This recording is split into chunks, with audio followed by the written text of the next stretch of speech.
జై వీరభద్రకాళి మాత నమో నమః. చంద్రబాబు గారివి వెన్నుపోటు రాజకీయాలు అంటారు. ఒకటి చెప్తాను మీకు.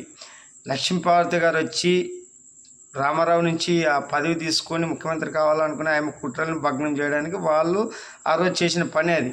తర్వాత ఈరోజు చంద్రబాబు టీడీపీని తీసుకొని వెలిగిస్తున్నాడు. హైదరాబాద్ని వెలిగిస్తున్నాడు, ఇప్పుడు అమరావతిని వెలిగిస్తున్నాడు, ఆంధ్రప్రదేశ్ తెలంగాణని. ఆయనేమి దాన్నేమి ఇది చేయలేదు పార్టీని.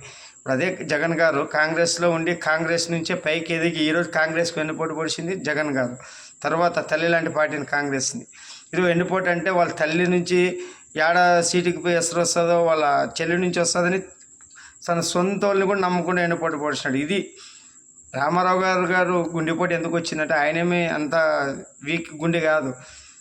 సినిమాలోన జయాపజయాలు చూసినాడు.